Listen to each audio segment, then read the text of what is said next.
Hey there, fellow 118ers. This is Lieutenant Commander Lael Rozek, and we're back with the first podcast of the new year, and are determined to make it better than ever.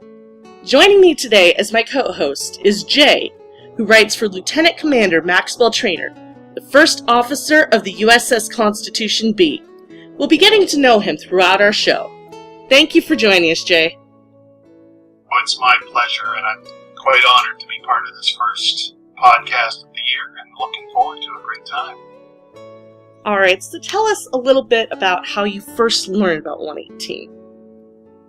Dating myself, I've been doing simming in the Star Trek universe for over 20 years now. I started out way back when with Internet Relay Chat simming, IRC simming, but I found that too fast-paced for my liking, so I quickly switched into play-by-email style simming like we do here at 118.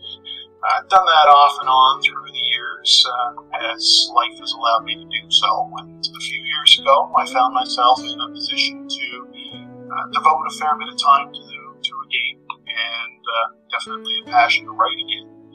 So I did a web search and I stumbled across the 118 website. Okay, so what about 118 made you want to be a part of it? This game is head and shoulders above all the rest that's out there, in my opinion. When I came across the 118 website, I was thoroughly impressed about the game from top to bottom, really. The mentorship program, the sense of community, the well laid out wiki and websites, the comprehensive forums, all of the detail in all the ships, just all around is a great package, and I knew as soon as I saw 118 that was the group I wanted to be part of. So in your opinion, what is the best thing about 118? That's a tough one to narrow down, but if I had to say one thing that to me makes 118 stand out above everything else is the sense of community.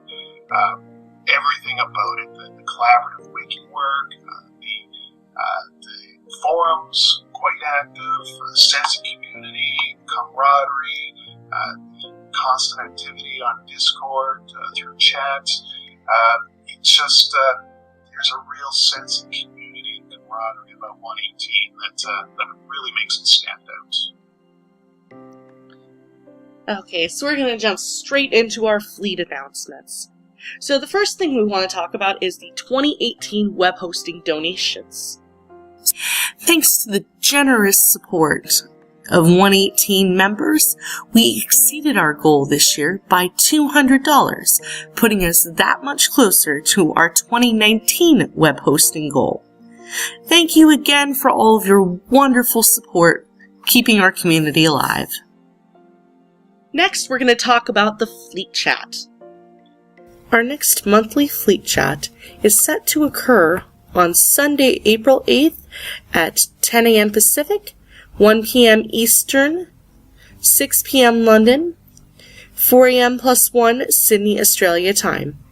Interested parties can visit worldtimebuddy.com to see when the chat will take place in their time zone. And as I understand it, Jay, you are the new community news team facilitator?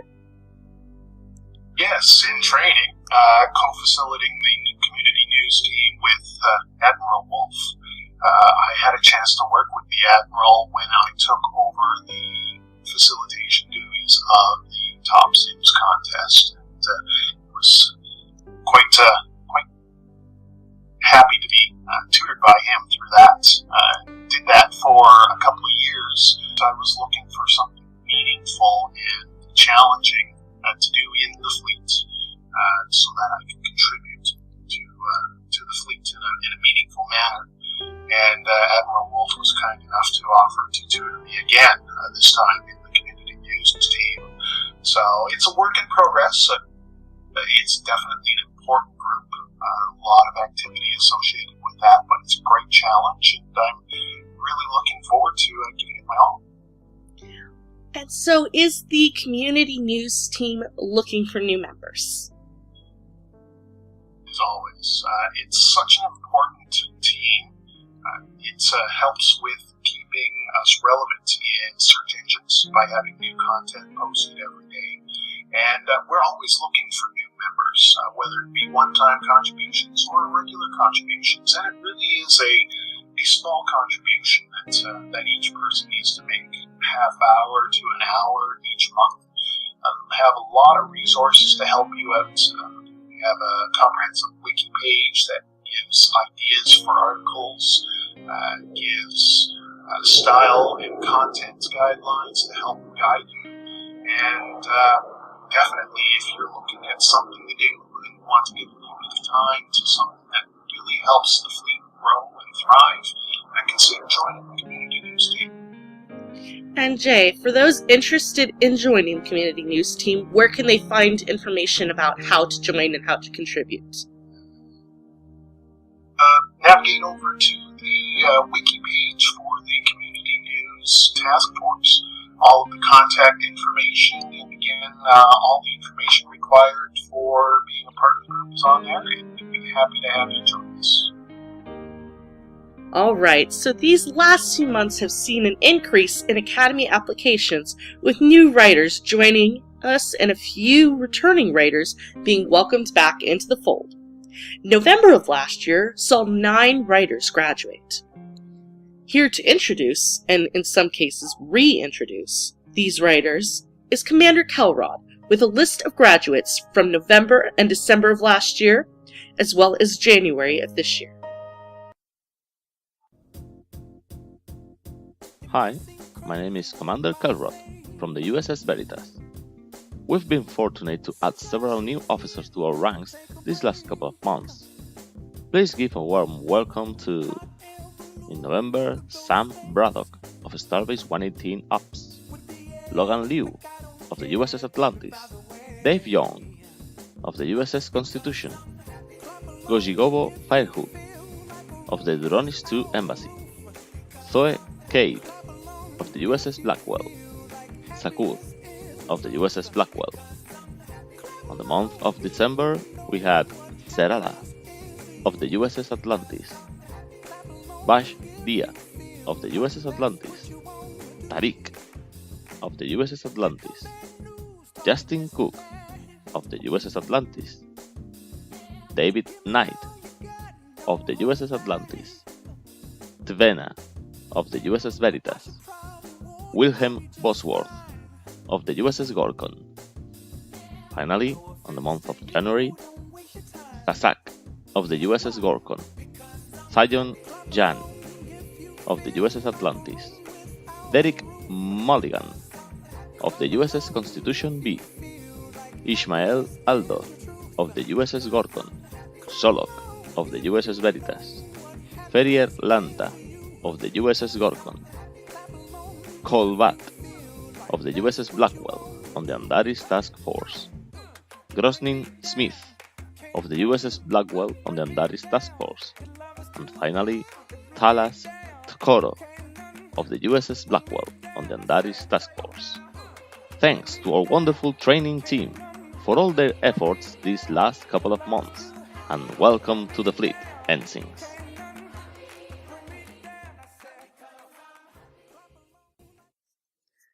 Alright, so Jay, please tell us about your first mission with the fleet. Was it what you expected? When I joined the fleet, it's actually kind of interesting. First 3 months I was on the USS Apollo, now a defunct ship, and it was between missions at the time. I joined the ship during a holodeck party of the crew. I had a chance to get to do some light-hearted activities for the first 3 months I was with the crew, and then the opportunity came up for me to join the relaunch of the USS Darwin 3 months after I joined the fleet, and I was granted the ability to do so. So I consider my first mission on the Darwin A to be my first true mission, and it was all I could expect for as a young science, well, maybe not a young science officer. Trainer is a bit of an old bird, but as a new officer, it was an exciting mission to find plot arc mission that the fleet does periodically.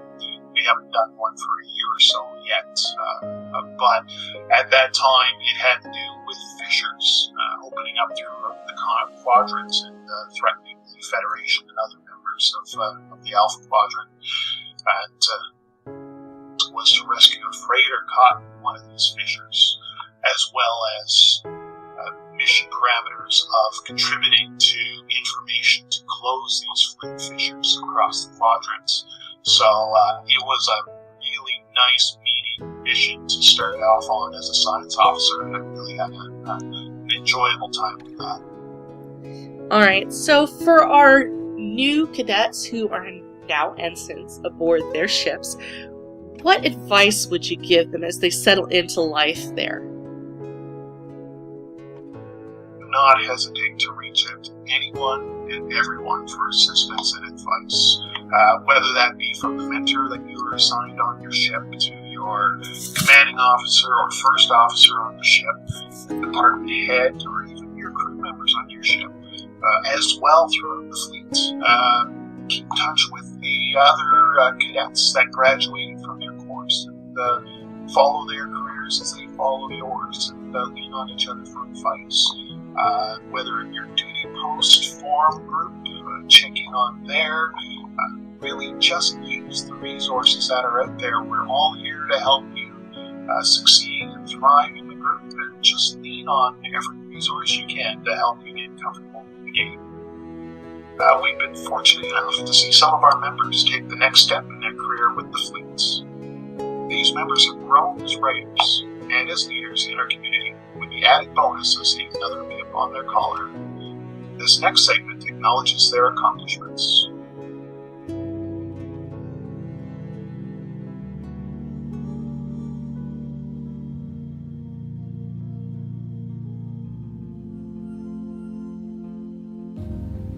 Hello, my name is Rich, and I write for Captain Traenor Rahman of the USS Veritas.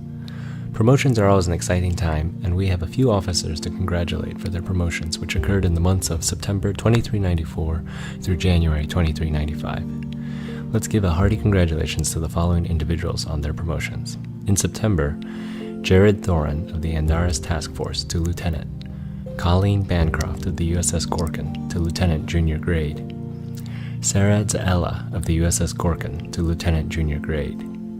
In October, Tupek of the Andaris Task Force to Lieutenant Junior Grade, Kaylesa Yesna of the Andaris Task Force to Lieutenant Junior Grade. In November, Talara of the Duronis II Embassy to Lieutenant Junior Grade, and Delan Han of the Duronis II Embassy to Lieutenant Junior Grade. In December, Oddas Aria of the Duronis II Embassy to Commander, Arturo Maxwell of StarBase 118 Ops to Lieutenant, and Yugtisi of the USS Gorkin to Lieutenant Junior Grade.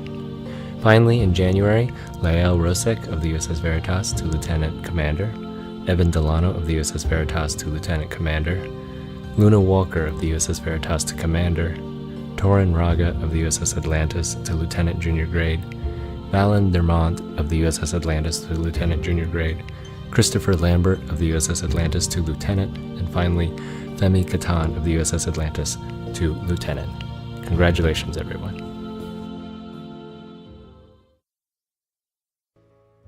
Alright, Jay, so why don't you tell us about some of the highlights of Maxwell's career?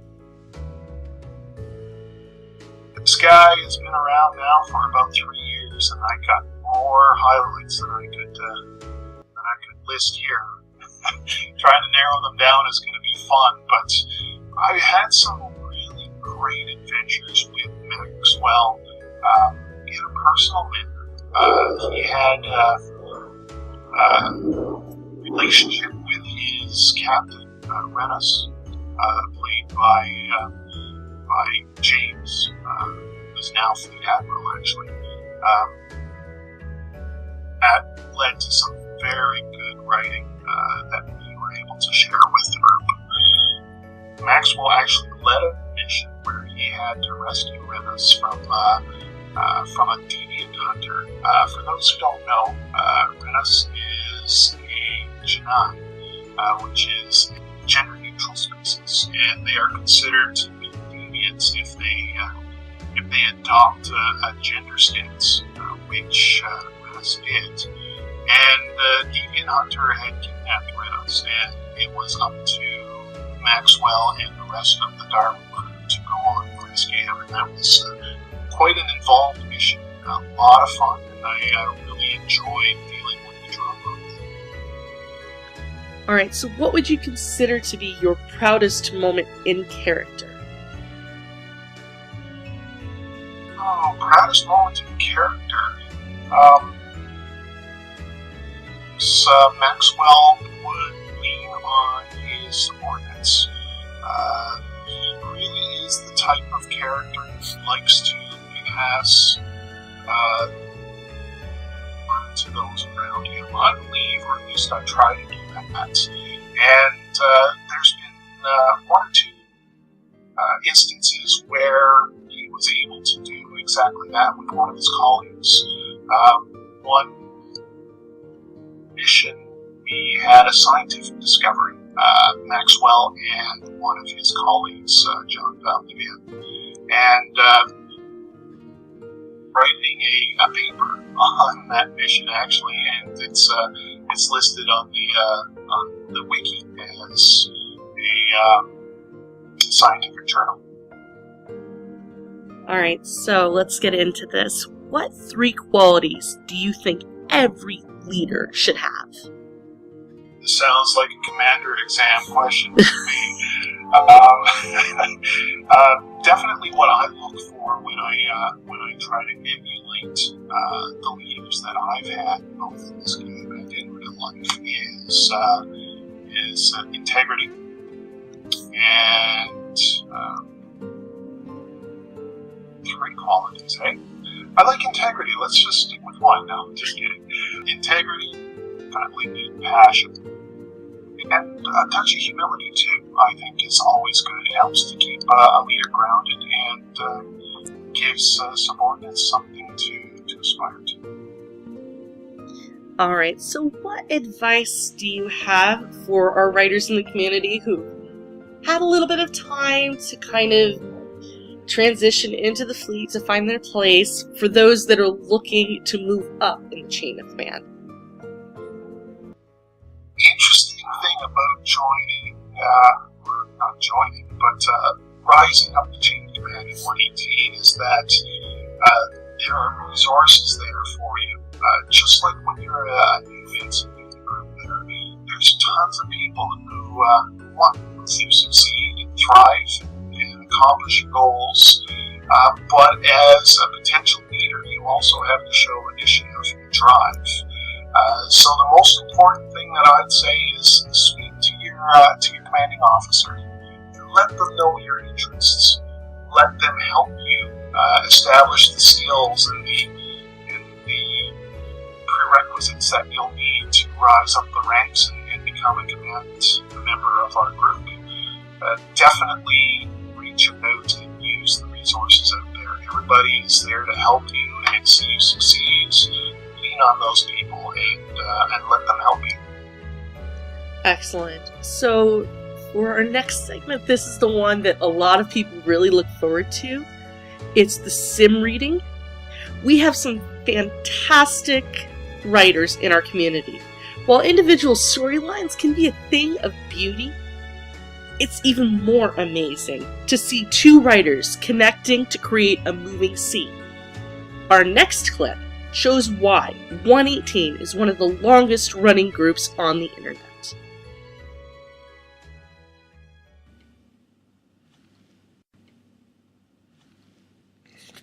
Joint Post, Commander Brayden Jorey and Lieutenant Commander Oddas Aria, teaching an engineer how to dance. Out of character, between the memorial service and the awards ceremony. Ops, Main Embassy, Duranus 2. Brayden sat quietly like a cadet reviewing their path before an exam. He had been looking over the mission reports and listening to officer logs for nearly an hour. He felt a slow burning fire of frustration building that he thought had been extinguished. He was beginning to suspect through the pages of the reports and subtle tones in the logs that the embers had remained hot and close to reigniting. They just needed something explosive for kindling and they had found it in the Typhon Expanse. The conditions were perfect for it. First, an officer with little combat experience, thrust into the captain's chair. Clearly, Admiral Traenor believed Oddas was ready, and after going over everything, it was clear Tony's instincts were spot on. Next, there was a rapid succession of difficult situations with equally difficult decisions to be made. Then you throw in a bull-headed, occasionally short-sighted and self-righteous veteran Marine who has managed to hang on to some throwback notion that the Starfleet Marine Corps is a separate entity from Starfleet. The hidden danger was that Hannibal Parker, for all his bluster and ego, was a good man with good intentions, usually. It made him often come off as some sort of old warrior wise man, even when he was just lashing out at others because he didn't have the coping skills to deal with his own emotions. Brayden had been down this road before. He suspected that countless others had too. In fact, Odda's new wife had been part of what Brayden saw as the problem when he was first assigned to the embassy. Irina Pavlova, a major back then, was as much of a problem to social cohesion as Major Parker. Her blatant displays of disrespect, passive-aggressive manipulations, and tactless sarcasm might have been even more divisive than Parker's more predictable machismo targ dung. Brayden had decided long ago that he was going to change all that. He focused on being the kind of leader Irina and others like her needed him to be to help them want to change the social climate. The irony was that he was given the perfect opportunity by Tyr and Hannibal during their past mission that involved the USS Discovery. They had tried to confine the Betazoid's chief of security to quarters. It was a move that left both Irina and Brayden furious. Even though Tyr carried the rank of captain, as first officer, Brayden was the ranking officer. First officer trumps all but the commanding officer. Chain of command was simple that way. Commanding officer, first officer, then everyone else on the senior staff, regardless of rank. Brayden had let it all go relatively unspoken, but the Marines' actions that day had left a bad feeling with him. He felt like they were hypocrites who only championed chain of command when it served themselves. Most of the time, they had no problem insinuating that they and their Marines were somehow superior to other departments. Brayden pounced on the situation and insisted that Irina get back to work and dare the others to question his authority. None did.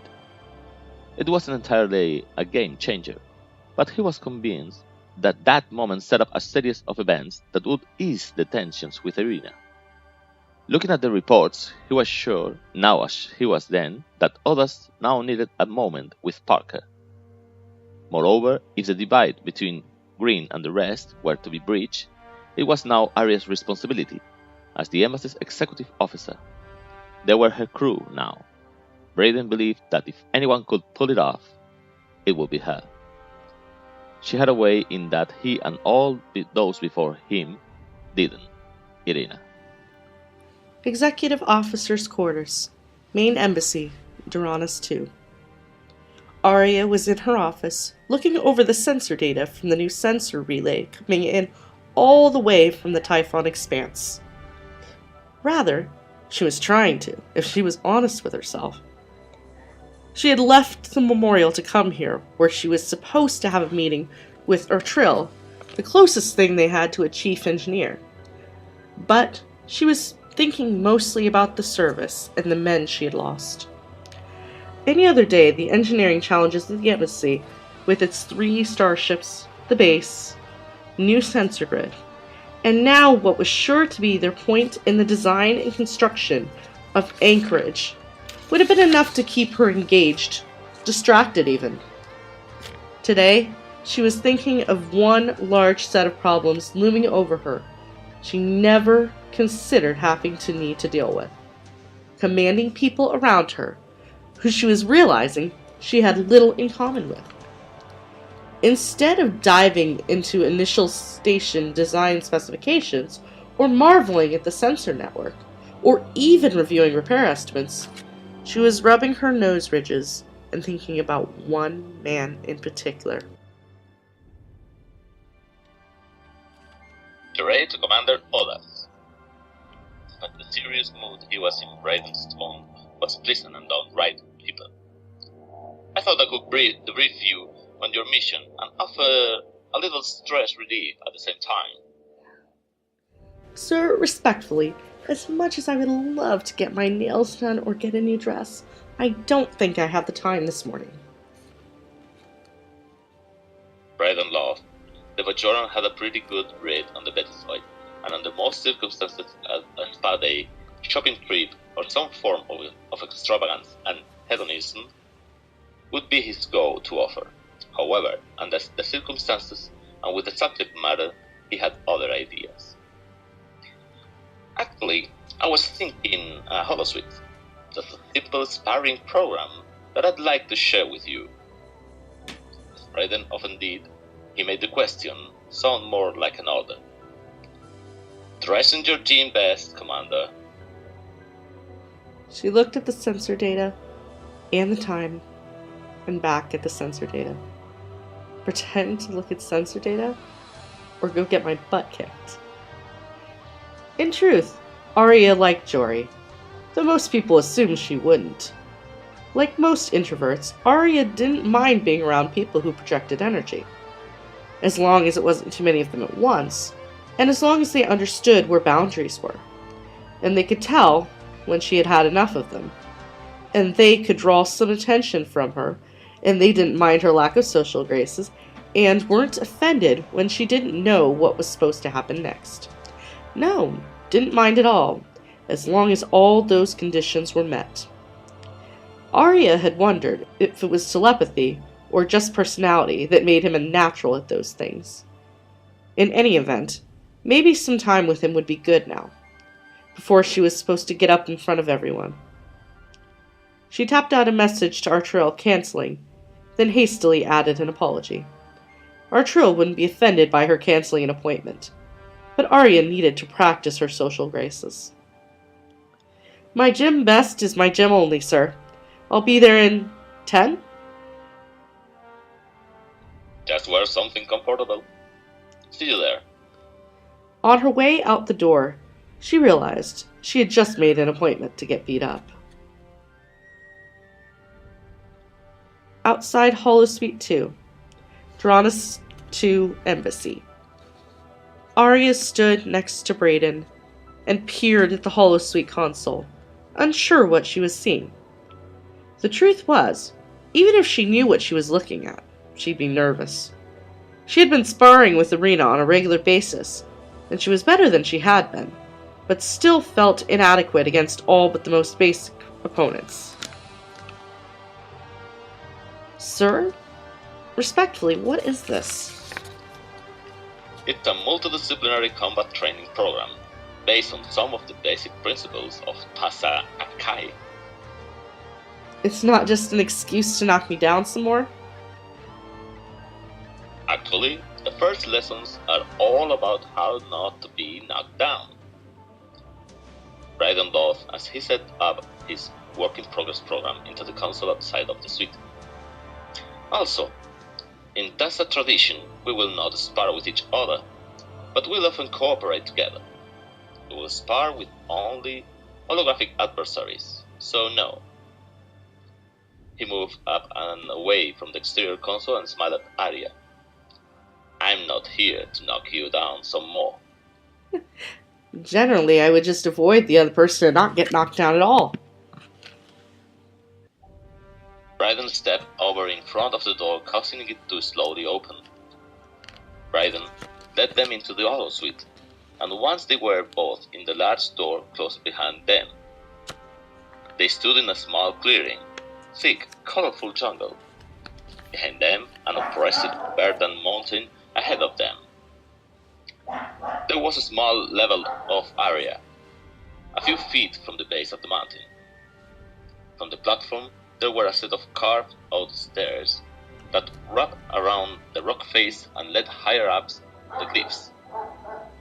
Looking higher, They could see other stairs and platforms that presumably went all the way up. Aria grimaced.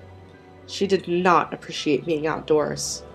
Whether he knew it or not, the commander had hit on one of her least favorite things, being surrounded by trees, forests, and imagining the bugs, animals, and other inconveniences that came along with them. She wasn't afraid of them, just didn't care to experience them if she didn't have to. The rock face reminding her of another rock face on another world certainly did not help. The very first principle of Asa Akai is called Asaka. Loosely translated, it means the unwanted dance partner. Brayden very slowly started to strike Aria's shoulder with his forearm. His movement was exaggerated and soft. See? I'm now your dance partner. Let me lead. Brayden's arm made contact with Aria's shoulder. It was clear she was still uncertain what he was asking of her, so he put a little more force behind it and helped guide her movement with his free hand. Aria's feet clumsily crossed over and stepped up, but she did move with his attacking arm rather than simply be struck by it. He took a step back and let his arms fall to his side, relaxed. The idea is that if your opponent's attacks become leading movements for a dance, they cannot strike you. Instead, they guide your movements into spontaneous choreography. They become your unwanted dance partner. The only time I've only been remotely good at dancing, sir. There has been large amounts of alcohol involved, and frankly, the other people involved may have been humoring me. Aria thought back to those people, and was more sure of it than ever in this moment. As Brayden's next movement pushed against her, she pulled to her left and took a step back, as if trying to avoid him. Brayden cracked a dubious grin. So, you are familiar with the unwanted dance partner then? A baritone laugh came from his chest. Huh. Come on, take a series of 3 strikes at me and I'll demonstrate. Show me what Irina has been teaching you. Something like that. She sized the man up and took a quick kick at his ankle with her left foot, then a slight jab to his chest with her left fist, and finished with a hard right hook to the side of his head. At each step, Jorey seemed to pull his body back and then counter the movement in a way Aria hadn't seen before. His movements looked like a somewhat strange but graceful blend of kata and ballet. At each strike, there was barely contact made before his body reacted and moved with her. His grandmother had described it to him once as though they are punching the wind. They could feel the breeze against their skin, but there was no resistance and nothing to absorb their force. It was much easier for him than Oddas. After all, Tasa Akai was designed, developed, and perfected by telepaths over millennia. He had learned how to adapt much of it for non-telepaths, when he and his Klingon Imzadi used to train together. Aria stared at the commander with her fists in front of her face, ready to strike again, but feeling a combination of frustration and annoyance at the way the other officer had thwarted her attack. She had pulled a punch, slightly, but not enough he should be standing and looking smug. The fact that he had done it while dancing around her, doing something else she wasn't good at, did not help. You see? He said, smiling and sketching. Like dancing. Right. Dancing. Don't worry. You don't need to make it look so elegant. He shrugged his shoulders and started moving to the first platform of the mountain. If a Klingon with 2 left feet can get something out of it, I'm certain that you can too. As long as you don't expect it this morning. Brayden didn't expect anything. Part of becoming a Tasa mystic is taking on apprentices and teaching others to become masters. It took some longer than others to learn, but it was a slow and lifelong learning, for all. Brayden too continued to learn and improve over time. He reached up over his head and gripped the overhang of the platform. It took quite a bit of muscle, strength to lift himself up and up the platform. He remembered being a boy and having to train just to be able to do a pull-up well enough to be able to make that first level. Oddas made it to the next platform by reaching up and using mostly her prosthetic, a crutch she hated having to rely on in situations like this. Sparring with Aria on a normal basis, she turned it to a weaker than normal setting, so as to rely on less strength than she had on a daily basis. Now, she was hoping Jorey didn't notice. She was essentially embarrassing herself by dialing the strength up. He didn't. He too focused on relieving the joy he'd felt as a boy the first time he'd made it up to view. He was already facing the Jalara jungles with sentimental eyes. He was brought back into the present by the sound of Aria's voice. How long have you been at this, Brayden? I remember Korov and I used to spar when we were very small, 5 or 6. Shortly after that, my grandmother started training me in Tasa Akai. He tilted his head with a high brow. You wouldn't know it to look at her, but Kalodia Jorey is an extremely skilled Tasa mystic.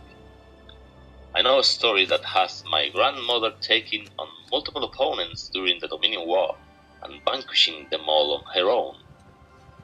She likes to exaggerate, but from all the different accounts of the story from relatives, authorities, and friends, the number is somewhere around 13 or 14 at one time.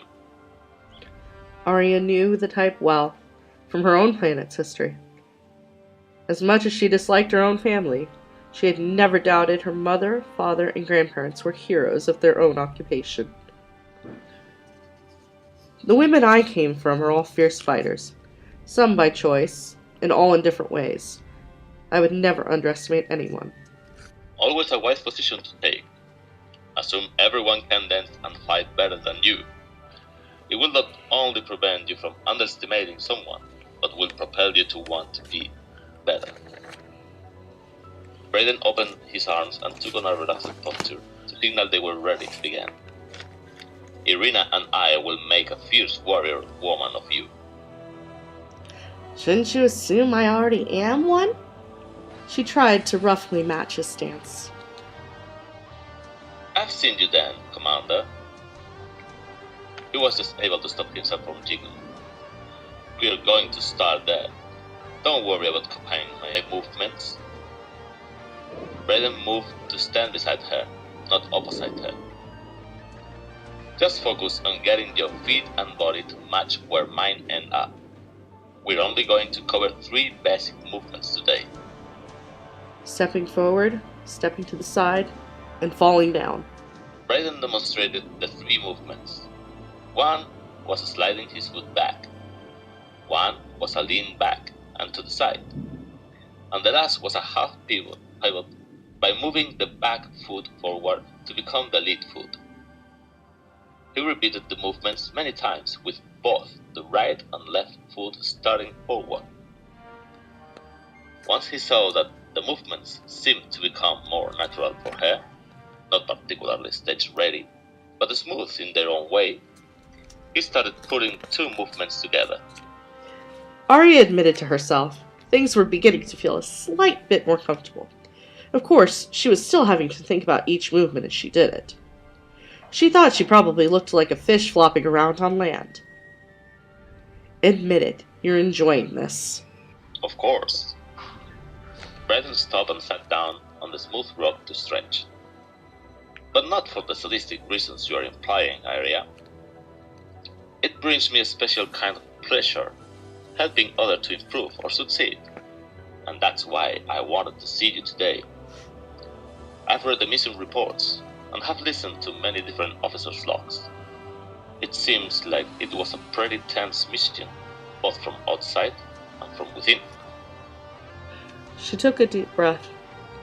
For all the dancing around and awkwardness she'd been feeling, it had been a distraction from the last couple of days, from the mission. A welcome distraction. Now it came to the forefront again. She let out her breath through her mouth very noisily, and sat on the edge of the platform, feet dangling over the side. So, I imagine you've read all the logs about how I got in over my head and didn't know what I was doing, and how I should have never been in the captain's chair. She said it out loud, and wasn't sure she meant it. Not really. Well, part of her did, but not enough to say she had meant to say it out loud, and now she was having to talk about it again. She thought she was right. She had hoped she was right. She guessed she was about to find out. From Brayden's perspective, Aria's brief self-assessment summary couldn't have been more wrong. Tony thought she was ready, and as far as he and likely StarBase was concerned, Tony was right. That's not exactly how I think the review of the mission will go at Staff Command. You successfully brought the new ship into the Expanse and back.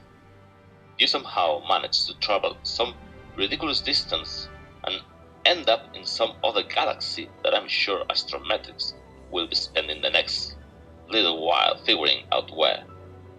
You negotiated a ceasefire between two new first contact species, and then managed to turn a hostile ship into a taxi to get the Thor back home. And lost 15! Sorry, Brayden. I'm just feeling like there are people who are seeing me as a failure no matter what. The loss of life doesn't mean failure, Aria. Brayden stopped stretching and stood back up. It means you are likely doing something important. Nothing great in the Federation and Starfleet's history came without a prize. The truth is, as captain, you are responsible to the ship. The lives on it are the responsibility of the first officer and your security chief. My guess is Parker was being a belligerent, because how I read things, those lives weren't his to lose. There are many other options he could have tried. Flooding the area with sedatives, trying to move them into force fields areas, among others. It was his call how to carry out your order, and he made his choice. If you ask him, he'd tell you I could have made his job easier. I could have placed the lives of the crew higher on my priority list than I did. Nothing should have been more important. He'd tell you he did the best I did with what I let him do. And I will tell him that he's right. However, even with the loss of life, I still think Major Packer probably made the best call. Brayden sighed to deliberately slow the conversation. There is a reason Starfleet and the Marines have very specific rituals and protocols when it comes to memorials and funerals. They happen. Often. Now, Brayden gestured for Aria to get up. Let's dance while we talk. It helps me think. Computer, one opponent, level 1, difficulty 0. I should have lied and said I had time to get my nails done. She pulled herself up from the platform, just as the computer was chiming to indicate it heard the commander's order. A faceless, red-colored humanoid appeared on the platform with them. It was sort of strange-looking, lifeless blob. Not exactly what Brayden had in mind, but what they proposed, it would work just fine. It had arms and legs, which is all they needed. I will direct you when needed. This is your very red and wanted dance partner. It will try to strike you using low kicks and hand strikes to your chest and head. The 3 moves we were just working on relate to each attack. Don't worry, it will start off moving painfully slow. It will seem all too easy. However, the goal of this exercise is not to avoid the attacks, but to move in synchronicity with them. Let them just barely make contact, and then move at the same speed with them, keeping contact with their hand or foot to guide you. Questions? And not fall down? She said it more as a statement than a question. Her face set in confused concentration, but ready to attempt the strange movements. As the thing came at her, she tried reciprocating with the moves she had been using before. Jorey was right. The partner was coming at her very slowly, and she had no trouble moving at the speed. But coordinating which counter, a lean, a foot slide, a half pivot, was more challenging than it seemed. Aria could feel a bit of frustration building, especially as her left foot hit her right for the third time in a row. The plus side seemed to be she had maintained contact with the thing at least part of the time. Relax. Tensing up will only make things worse. I know it seems like it should be easy, but remember, you are literally trying to turn someone who is trained to harm you into someone who just wants to dance. It's not easy, even slowly. Brayden watched as the engineer did her best to calm herself down and ease into her steps.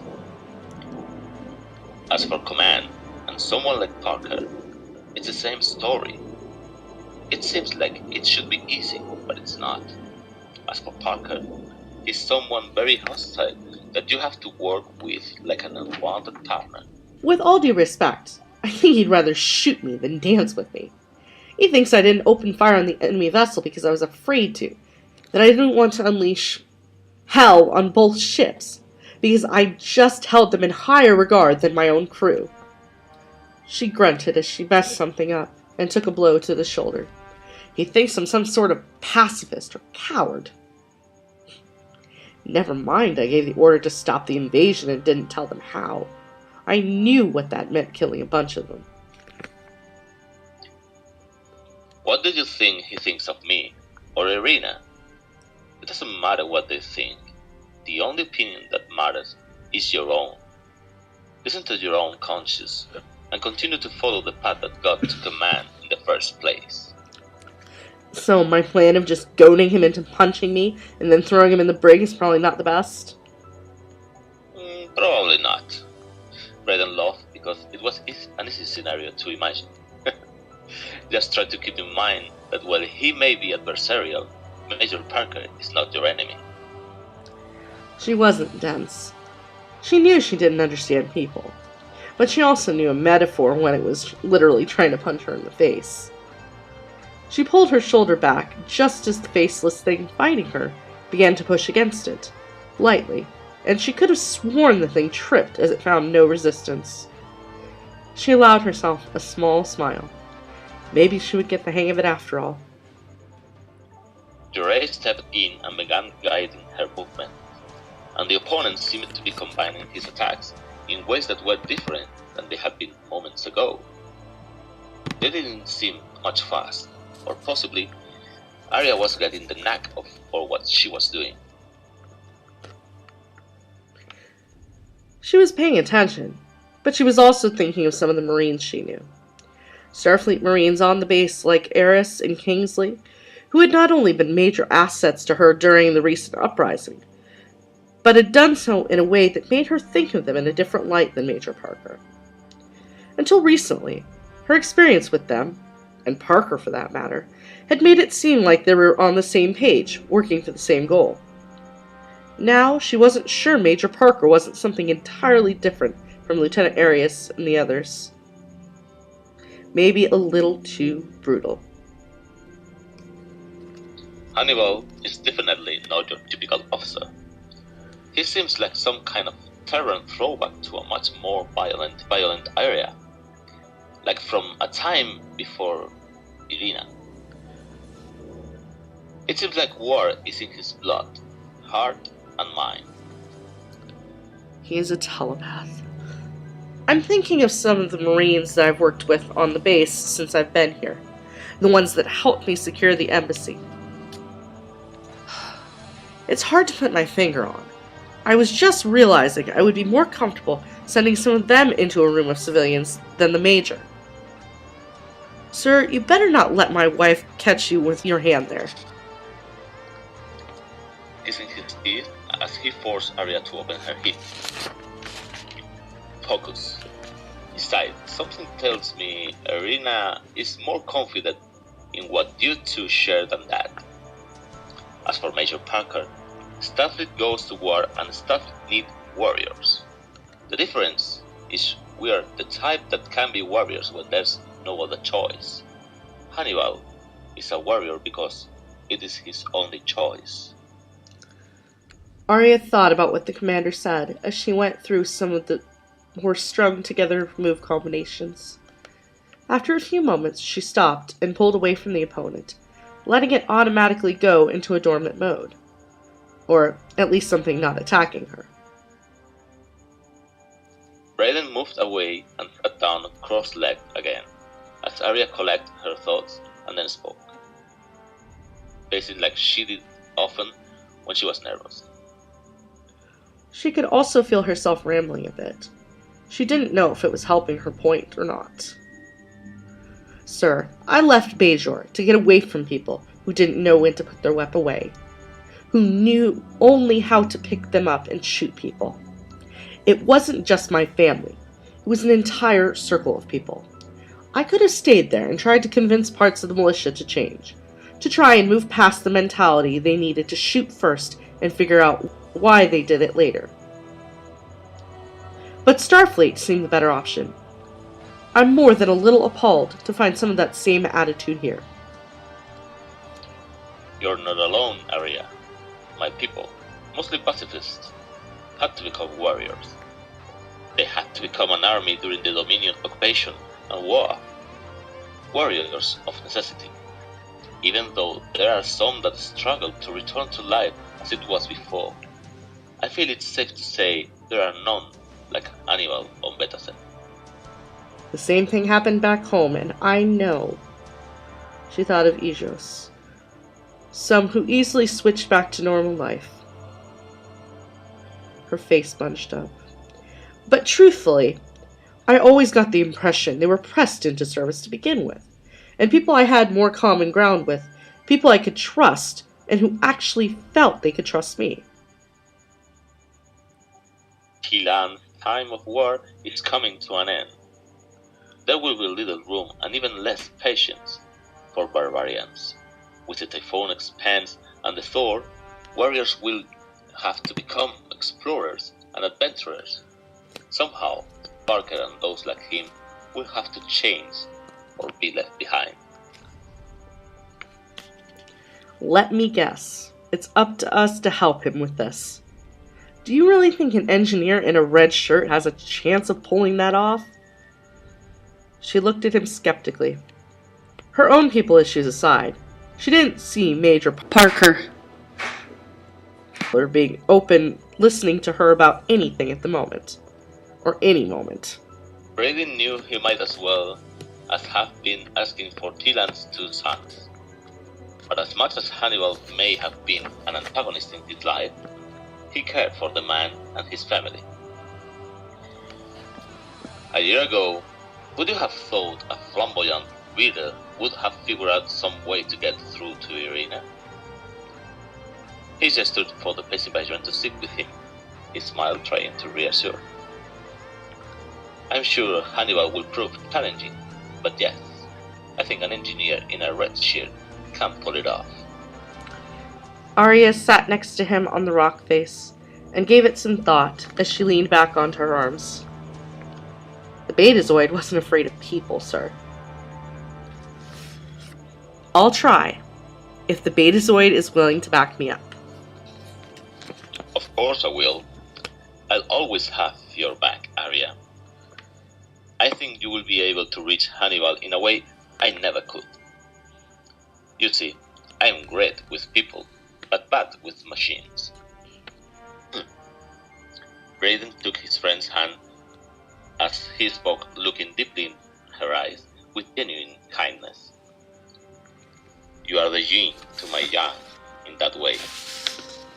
In many ways, I think Hannibal is more like a machine than a man, and who better to do a little reprogramming than an engineer in a red shirt. She didn't have a lot of faith in the effort, but she did have faith in Brayden. They were friends, she realized with the start. She had few friends. She didn't make them easily. She also didn't lose them easily, and wasn't going to start by letting him down on this. I'll try, Brayden. I'm not a miracle worker, but I'll try. I owe you this.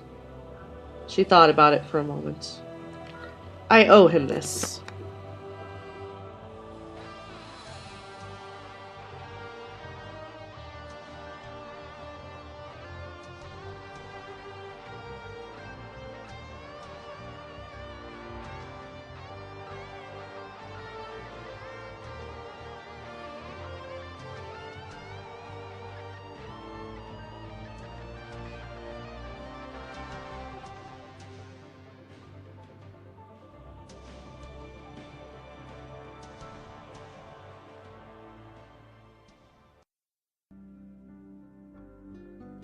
So Jay, it's my understanding that you've written with both the writers for Brayden, Jorey, and Oddas, Aria.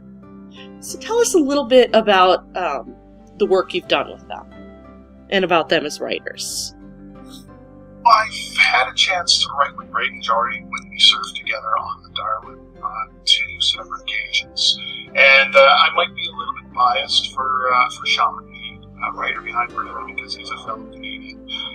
But that aside, Sean or Brayden Jorey has a flamboyant writing style, very great descriptors, a great sense of timing and flow in his sims.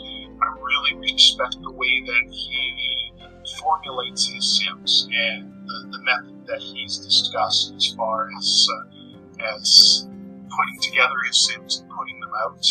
And Brayden Jorey is just a great character to interact with, both as another character, Maxwell, interacting with Brayden, led to some very interesting and sometimes hilarious situations.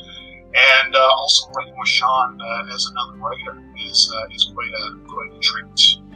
And Oddas, Aria, I've had a chance to work with the writer behind this character on the training team. Very dedicated to the training team, and has done some fantastic work, both in character and out of character, to promote the group. If I'm not mistaken, they were one of the driving forces behind Starfleet engineering journals, which myself and another colleague emulated with the scientific journals that are listed on the wiki. And again, I just can't stress enough how much of a treat it is to work with this writer on the training team, and watching their dedication to making sure that we put our best foot forward to prospective new members of the group. All right. So of all the collaborative posts you've written as Maxwell, which one sticks out to you the most, and why? Have chances to write collaborative posts. They are one of the best things to do with the group, and I highly recommend, if you get a chance to write joint posts with your other writers, do it as often as you can. It's so fulfilling. Myself, probably one of the best received and most entertaining ones to write. I go back to Maxwell's relationship with Oddas back on Darwin. The two are awkward birds. Neither one of them were willing to admit their affection for each other. And we did this joint mission where Oddas had actually made a holodeck recreation of Maxwell and was practicing with this holographic recreation of Maxwell. But the situation arose that Maxwell entered the holodeck. And Oddas didn't realize that this was the real Maxwell that he was dealing with. And the subsequent conversations and situations full of slapstick and emotional angst was an absolute joy to write. And from the feedback we received, it was an absolute joy to read as well. Excellent. So, if you had a chance to write a collaboration with anybody in the community, any character in any fleet, who would it be and why? Back to what I said earlier, I'll write a joint post with everyone in the fleet. Everyone sign up, send me a direct OC, and I'll write a joint post with you. But if I had to pick one character, I'm a scientist through and through. I'll pick any scientist in the fleet, any science officer to write a joint post with. I don't think I can narrow it down to just any one character. I hate to be a cop-out here, but this fleet is full of nearly 100 top-tier writers, and I'd be honored to write a joint post with any or all of them. Alright, so this is the fun part, Jay. So our next segment, Sal Tabram, Jamie, the writer for Sal Tabram, has been kind enough to allow us to read an article he posted on the 118 website from the Witty Wordsmith column. So this article is going to talk a little bit about character development over missions, how to develop missions properly, just a few tips there. Hello, and welcome to StarBase 118's podcast. My name is Dr. Shathar Skyfire, and I will be recounting a Witty Wordsmith article written by Sal Tabram, the CEO of StarBase 118 Ops, written December 29, 2017. The subject content is acting versus reacting, how to plan better stories. Plans are worthless, but planning is everything.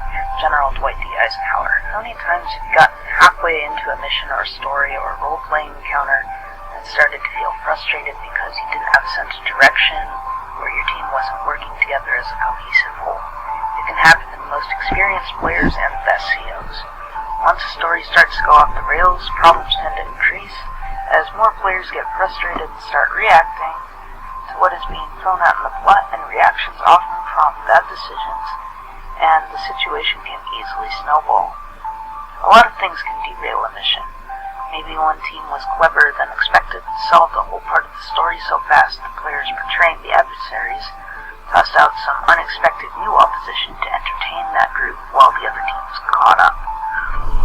Maybe too many players decide to escalate a situation until it becomes ridiculously tough to handle, or maybe the mission leaders decide to spring a surprise on unwary players who react badly. Derailing doesn't have to be solely the fault of poor mission planning, and it can happen to anyone. But the good news is there are always some ways that you can deal with it when it happens and plan to stop it before it starts. The best way to keep a mission on track is for the players to have a goal.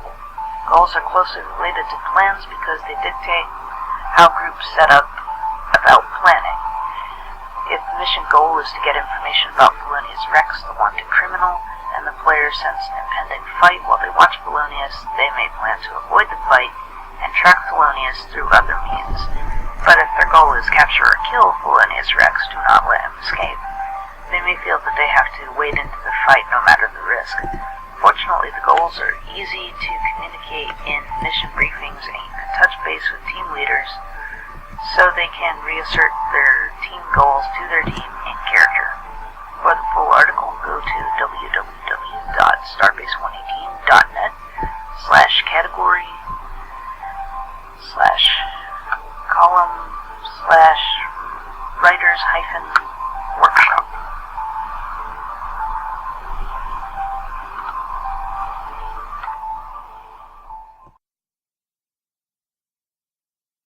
Alright, so Jay, tell us about a mission where you were involved that you felt worked out particularly well, and the role that you played, and the role that Plan played, and its success.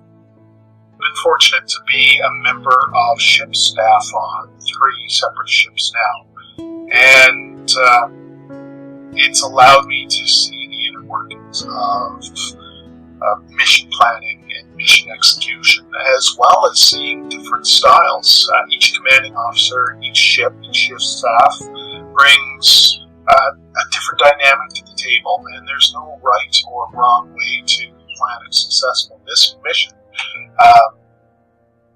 but I know in high style I have been accused of and do readily own the fact that I am a micromanager. I like to have all my ducks in a row during and after a mission. Some of the most successful missions that I've been on, and they've been of several different types, have had that opportunity in there to allow for efficient management of the mission. Not control of the mission, but management of the mission. The ability to know, for the staff to know what to do when things lag. With room for it to expand if things are going really well. And one of the most successful missions that I was on was actually a Christmas-themed mission where the crew of the ship I was on, Darwin, was trapped on a pretty warm industrial world, and they had to fit into the community. It was a great mission in that there was an overriding goal, which was not being found out before we were rescued, but it also allowed freedom for characters to explore the pre-warm society, the industrialized, almost Victorian-era style interactions that their characters could have with the inhabitants of this world, subplots and personal plots as people explored Christmas themes. It all came together really nice and cohesively, simply because it was well planned, well executed, and I really enjoyed that mission, and I learned lessons that I hope to take forward as I continue to help with the planning and execution of missions. Yeah, missions like that, in my opinion, have pros and cons. So the pros is you get to develop relationships with your fellow writers through a mission in ways that you may not normally through a less complicated mission, but at the same time, there could be personal conflicts and complications that arise during a mission like that. It's really hard to make a mission with so many elements be as successful as a captain or first officer or anyone might be expecting it to be. Definitely need to be flexible and understanding, and definitely helps if you take the chance to explore the writers that you have on your ship and your crew. Try and find something that appeals to as many, if not all, of the players as you can. That's really the easiest way, I think, to get to a successful mission, is trying to keep everybody engaged and entertained. Okay, so tell us about a mission that you were involved in where out-of-character communication helped to resolve a potentially major issue with the plot. This can happen quite often, honestly. When you've got 12 or 14 writers on a ship, each with their own personalities and interests and goals, so to speak, all contributing collaboratively to a story, inevitably it's going to happen where something is introduced that may not gel with what the majority is trying to accomplish. And what I've been taught, and what I think works from what I've seen in the past, is trying to resolve things in character as often as you can. But sometimes you have to go out of character to speak with a writer or a small group of writers who are potentially introducing elements that are disruptive to the overall arc of the mission. On a mission where, as I believe I was first officer at the time, we had a player who was introducing overpowered weaponry to a mission, and instead of following the storyline, they were definitely what we did at that point was take the player aside, out of character, and discuss with them the reasons why we felt that their actions and their introductions to the plotline were not necessarily to the storyline, were not appropriate, and tried to do so in a understanding and sympathetic but still firm manner, so that we could make sure that the interests of the majority were protected, while still allowing the interests of this individual to flourish as we help them to contribute to the story in a way that interested them without breaking the story. What are some of your personal strategies when you're working toward mission goals?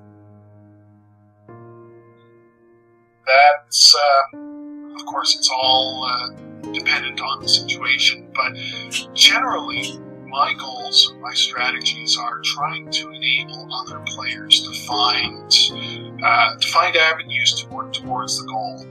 Nobody wants to be dictated to. Nobody wants to be on a mission on rails. Everyone wants to feel like their contributions matter, that they're making a meaningful contribution to the story and towards the goals. Sometimes it takes some creative guiding, or maybe even a little bit of funneling, but my strategies are, I don't like missions or issues in a mission myself. I'd rather give tools to my fellow writers to help them find goals in the mission, or try and find a way for those writers and to work with my character to find ways to work mission goals. Okay, and so the last one. What are some good methods writers can use when planning their character's approach to mission goals and assigned tasks? Just some general tips on how they can really be true to their character while at the same time kind of maybe stepping outside their comfort zone a little bit. I think that if there's any question about how a writer can approach mission goals and assigned tasks, out-of-character communication is key, whether that be on your ship chat, on Discord, on the forums, using your OC list. If you've got any questions or concerns, just ask away. Sometimes you can really firm up the storyline with just a couple of tweaks through conversations with other players outside of the storyline, and reach for the stars. Every single one of our characters are the star of the story. Don't be afraid to stand in the limelight a bit. Don't go crazy and hijack the mission, of course, but you are the star. Be the star. Don't be afraid to step up and be the character that makes the big difference in the mission. Alright, so our last segment for this podcast is a song to kind of honor our community, how the writers in our community come from places all over the world, but we are one beautiful group, one community.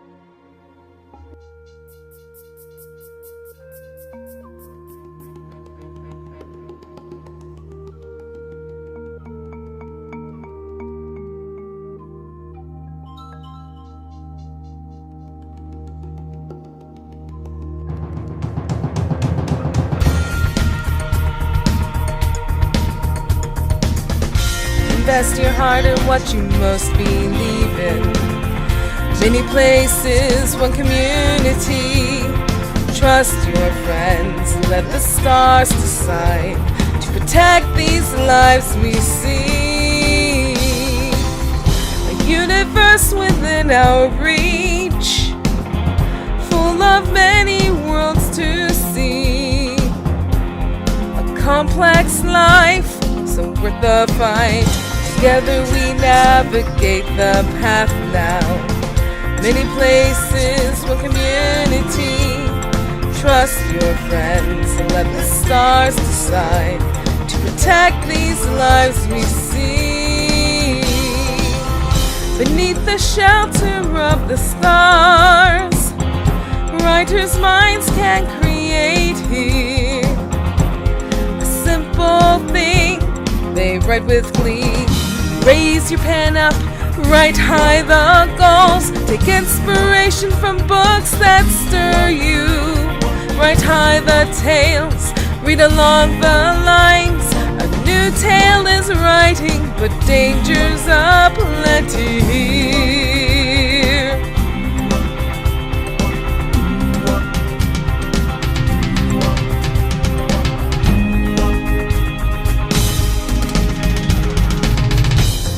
words describe a writer's fear. No words can come from writer's block. A story's told, but where there's hope, somewhere a story's writing from you. Many places, one community. Trust your friends, let the stars decide to protect these lives we see.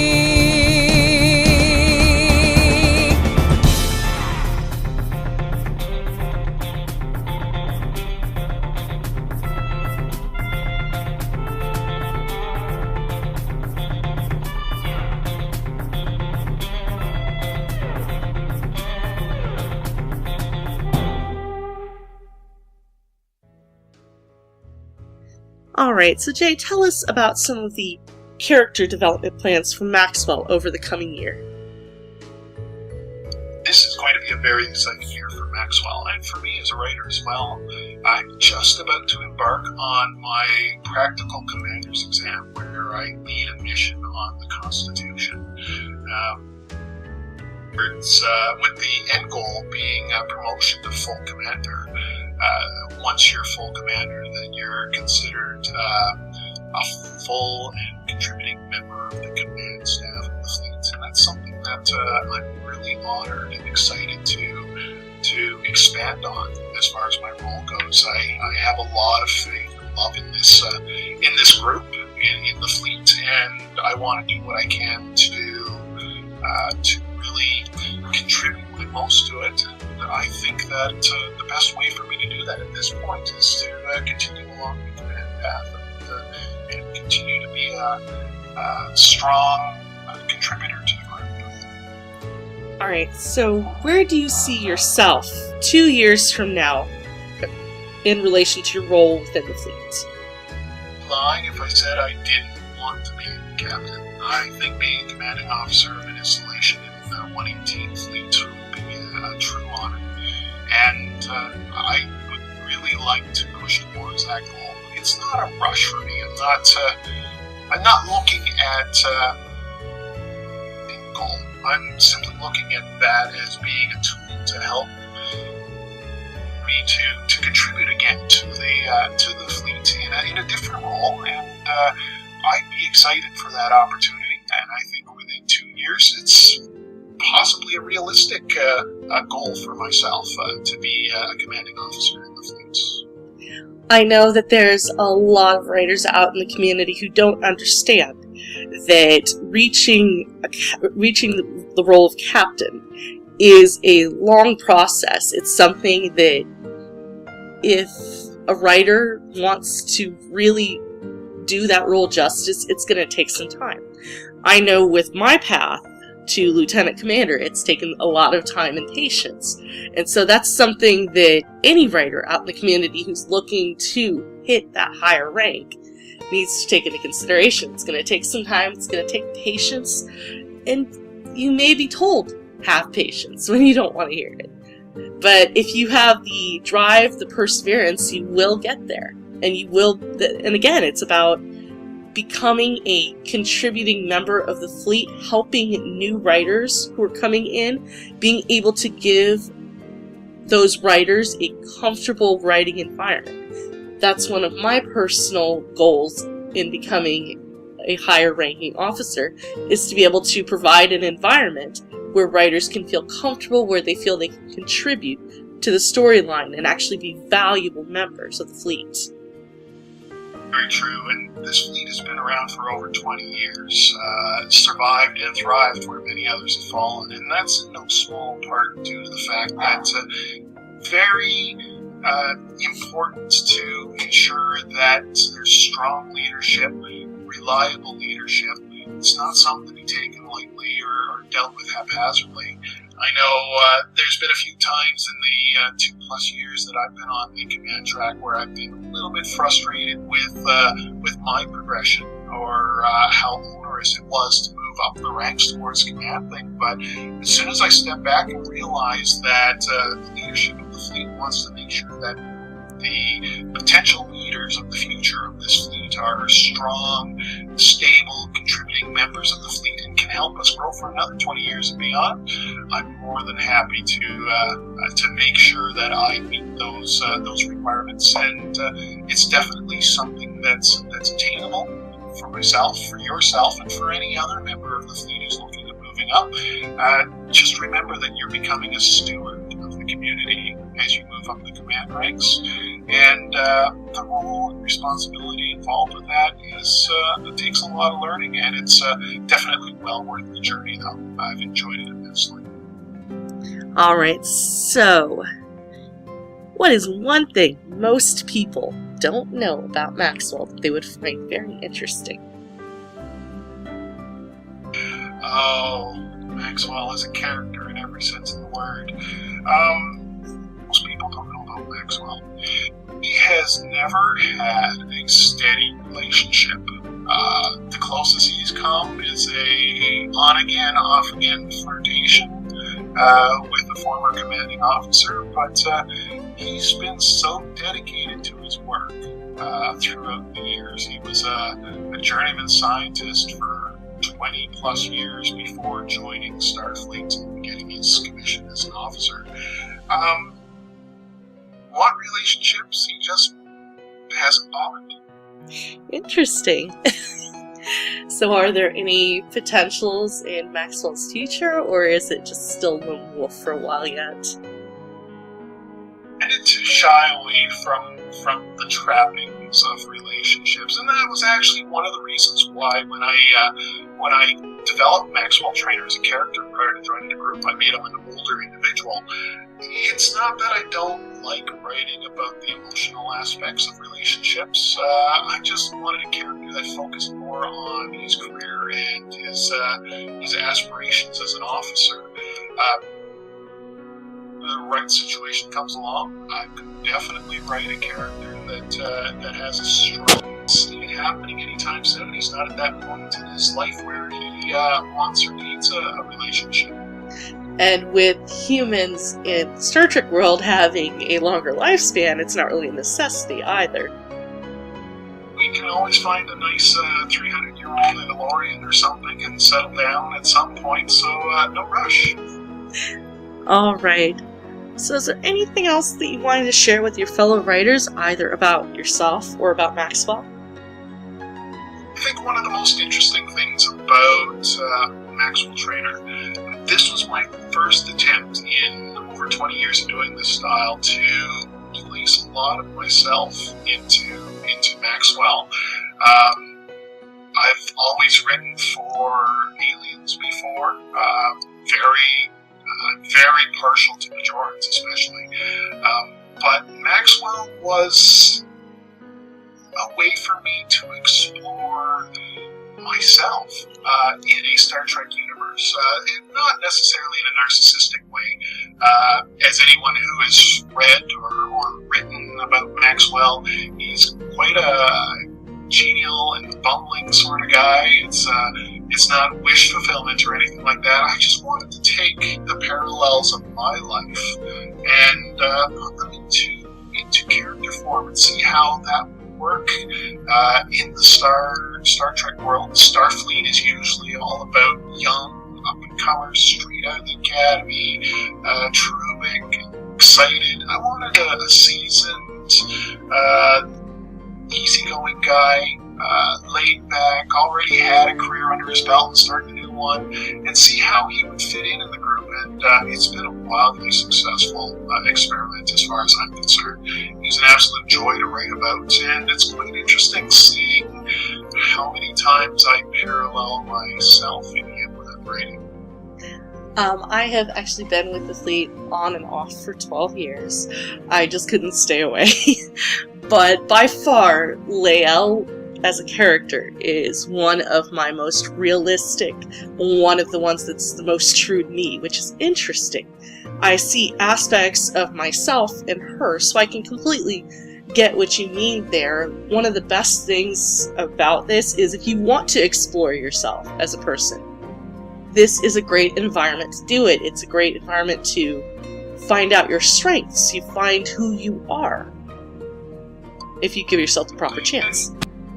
And And I totally get the escapism of choosing an exotic alien or a different age or gender from yourself to explore something that's unfamiliar to you and really work on your creative chops in that. But there's also something fairly comforting with being able to readily tap into your day-to-day life through organizations and into characters as well. Right, and I honestly think that makes for some of the most interesting and some of the most realistic writing, is when you're able to maybe not necessarily take an exact situation from your daily life, but to interject the emotions that you're currently feeling as kind of an outlet. And it's amazing to see how realistic those emotions become in relation to a given situation and character. I agree with that.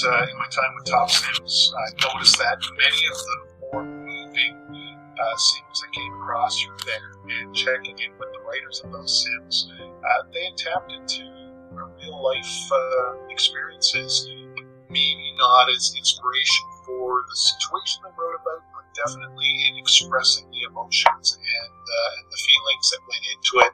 And I think that's what really made it a strong tool to really convey those emotional thoughts into those Sims.